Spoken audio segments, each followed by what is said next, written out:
A aula de hoje está no fascículo número 6 do telecurso 2º grau.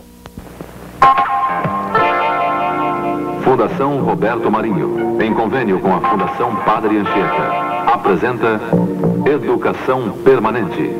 Telecurso 2º grau. Atualização de conhecimentos. Exames supletivos.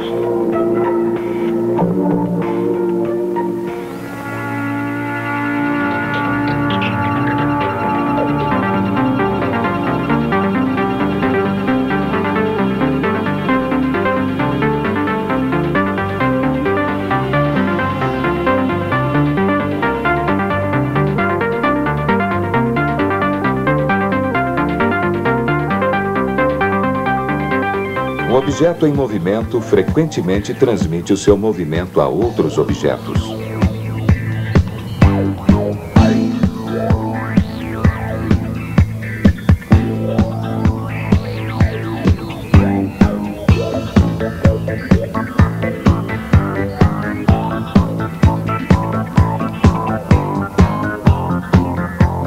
Acabamos de ver variados exemplos de bolas transferindo movimento para outras bolas. Agora eu lhe pergunto, será que podemos prever a velocidade com que um corpo se move ao receber o impacto de outro corpo? Será que dá para se medir a quantidade de movimento que um objeto transmite para outro objeto? Será que essa quantidade de movimento se conserva? Pense um pouco sobre essas coisas que serão o assunto do programa de hoje.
Será que o nosso amigo parou ou continua em movimento por aí? Isto está relacionado com a nossa aula de hoje. Vamos dar de movimento de um corpo. Imagine um corpo parado. Imagine agora um corpo em movimento, com velocidade constante e em linha reta. Nesses dois casos, não houve alteração de velocidade. A quantidade de movimento não se alterou. Reveja agora um trecho do programa anterior em que falamos de inércia. Um corpo parado tende a permanecer parado e só se movimenta se houver uma ação sobre ele. Já um corpo em movimento, com velocidade constante e em linha reta, tende a continuar assim, a não ser que haja uma ação sobre ele. Esta tendência dos corpos de se oporem a uma variação de sua velocidade é chamada inércia. Portanto, a tendência dos corpos é de se oporem a uma variação da sua quantidade de movimento. Mas, quando dois corpos se chocam, pode ocorrer uma alteração na direção ou no sentido do seu movimento. Pode ocorrer também uma alteração no valor da velocidade.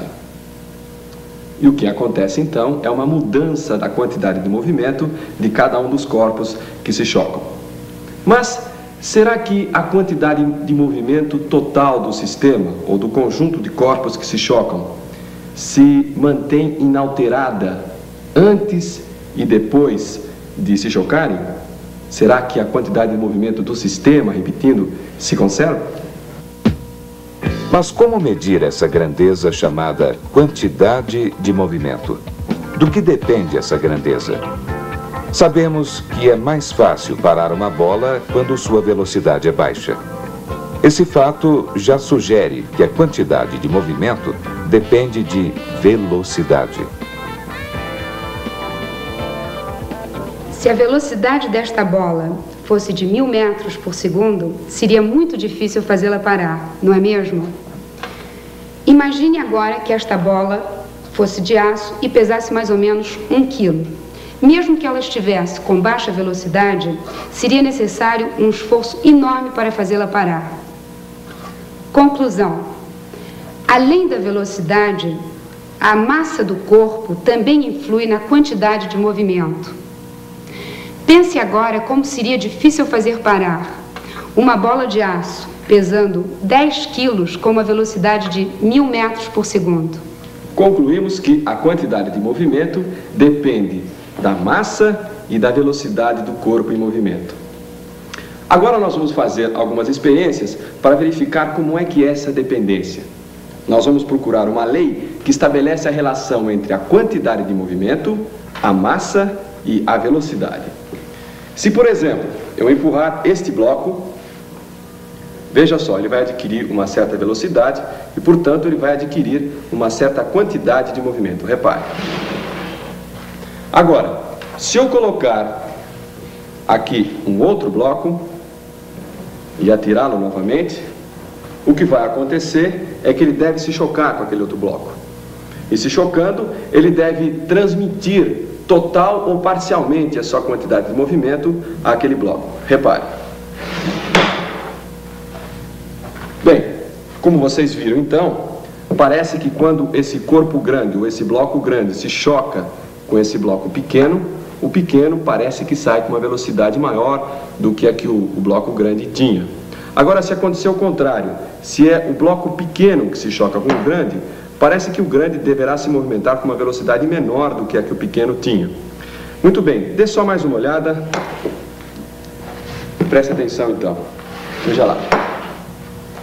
Mas, como vocês viram, o que acontece nessa experiência que nós fizemos é que os blocos acabam parando rapidamente. Isso porque eles não estão isolados, ou seja, a ação ou a interação não se dá somente entre eles. Existe uma ação externa a eles dois, que no caso é a ação da mesa, o atrito. E como o atrito é difícil de ser eliminado nesta situação, fica difícil para nós isolá-los completamente. E com isso fica difícil para nós estabelecermos alguma lei sobre as suas quantidades de movimento. Então, o que acontece é que numa situação como essa, nós não podemos ter certeza de como se dá essa transmissão de quantidade de movimento. Dê só mais um. Então, atenção. Como vocês viram, os dois blocos acabaram parando. E a impressão que a gente tem é que a quantidade de movimento do sistema, do conjunto dos dois corpos, acaba. Mas, agora, preste atenção no que o professor Diomar, do Instituto de Física da USP, vai nos mostrar e dizer. O nosso problema consiste em estudar a colisão entre dois corpos, com o intuito de verificar se existe alguma grandeza relacionada ao movimento que seja conservada, isto é, que permaneça constante antes e depois da colisão. Como pretendemos isolar a ação desses dois corpos que colidem em relação aos outros corpos, utilizaremos esse equipamento especial chamado trilho de ar. Os corpos que faremos colidir são esses aqui. Eles são metálicos e suas massas são iguais. Sua forma é tal que permite deslocá-lo sobre o trilho de ar. Observe o movimento. Você observou que o bloco parou depressa Isso significa que não conseguimos eliminar o atrito entre o bloco e o trilho. Mas, como eu disse, esse é um aparelho especial. Na verdade, ele é oco e está cheio de furinhos. Por esse tubo, eu posso injetar ar comprimido sobre o trilho. Observe. O ar sai por esses furinhos. Vamos ver agora como é o movimento do bloco metálico. Sua velocidade parece constante, não? Vamos verificar se realmente a velocidade do bloco foi constante. O trilho está acoplado a esse circuito elétrico que permite disparar faíscas através do bloco. Eu posso disparar as faíscas através desse comutador.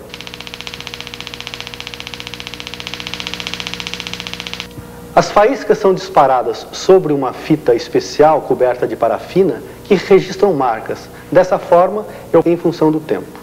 Vamos observar o movimento do bloco.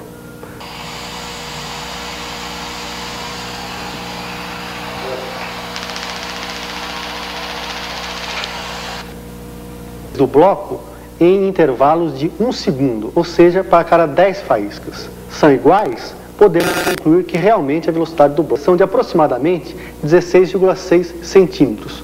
Como isso demorou 1 segundo por bloco, a velocidade foi de 16,6 centímetros. Conseguimos eliminar realmente o atrito entre o bloco e o trilho. Vamos voltar às nossas experiências de colisão. Mas antes disso, vamos explicar o que faremos sem realizar medidas.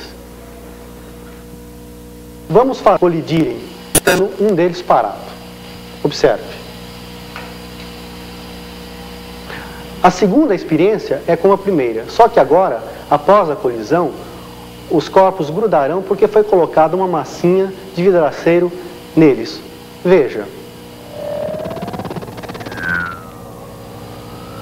Nesse caso, após a colisão, eles grudarão. Verifique o movimento.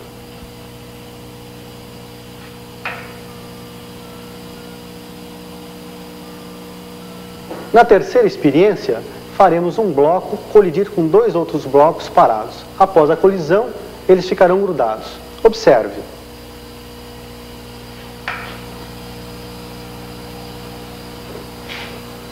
Nos 3 casos, mediremos as velocidades dos blocos antes e depois da colisão. Vamos fazer a primeira experiência. A colisão ocorreu aqui, nessa posição. 1 segundo antes da colisão, o bloco roxo estava aqui. 1 segundo estava aqui, como indicam as marcas. Essas distâncias são aproximadamente iguais. Dessa forma, podemos concluir que as velocidades do bloco antes da colisão e depois da colisão foram iguais. Vamos medir essa distância. 14,5 centímetros e aqui temos 14,3 centímetros. Vamos fazer a segunda experiência quando os blocos colidem e se grudam após a colisão, porque nós colocamos uma massinha. Observe. 1 segundo após a colisão, os blocos estavam aqui. 1 segundo após a colisão, antes da colisão, melhor dizendo, o bloco roxo estava nessa posição. Vamos medir essas distâncias. Aqui eu tenho 14 centímetros e aqui eu tenho 7,1 centímetros. Vamos agora fazer a terceira experiência quando um bloco colide com outros 2 blocos e colocamos também massinha entre eles. Observe. A colisão ocorreu nessa posição. 1 segundo antes de colidir, o bloco roxo estava aqui. E 1 segundo após a colisão, os 3 blocos estavam nessa posição. Vamos medir essas distâncias. 4,8 centímetros. 14,2 centímetros. Vamos anotar também esses resultados. Como medimos as distâncias percorridas pelos blocos em 1 segundo, podemos determinar diretamente suas velocidades. Por exemplo, no primeiro caso, a velocidade do bloco antes de colidir era de 14,3 centímetros por segundo. Após a colisão, este bloco permaneceu parado e o segundo bloco adquiriu a velocidade de 14,5 centímetros por segundo. Nesse caso, podemos concluir que as 2 velocidades permaneceram constantes, portanto, a velocidade, nesse caso, é uma grandeza que se conserva. No segundo caso, o bloco tinha uma velocidade de 14 centímetros por segundo antes de colidir. Após a colisão, eles grudaram e sua velocidade ficou 7,1 centímetros, não se conservaram. Entretanto, a quantidade massa vezes velocidade permaneceu constante, pois se a velocidade caiu à metade, a massa dobrou. No terceiro caso, a velocidade do bloco era de 14,2 centímetros por segundo antes da colisão. Após a colisão, os três blocos tinham uma velocidade de 4,8 centímetros por segundo e sua massa era 3 vezes maior. Também nesse caso, a velocidade não se conservou, entretanto, a grandeza massa vezes velocidade se manteve constante, pois se a velocidade caiu de 1/3, a massa ficou multiplicada de 3 vezes. Portanto, nessas colisões, concluímos que a grandeza massa-velocidade é uma grandeza que se conserva. A experiência que acabamos de fazer nos sugere que o produto da massa pela velocidade é uma constante, desde que não haja ação de outros corpos sobre os corpos que colidiram, ou seja, desde que o sistema considerado seja isolado. A quantidade de movimento é simbolizado pela letra Q. Assim, a quantidade de movimento é igual à massa multiplicada pela velocidade. E a quantidade de movimento se conserva, não acaba, quando o sistema considerado é isolado. A possibilidade dos movimentos do universo acabarem foi uma questão que preocupou alguns filósofos do século XVII. Esses filósofos não acreditavam que o universo, criação máxima da perfeição divina, pudesse ser máquina imperfeita, cujos movimentos algum dia cessariam. E você ainda tem a mesma dúvida daqueles filósofos? Será que algum dia todo o movimento do universo cessará?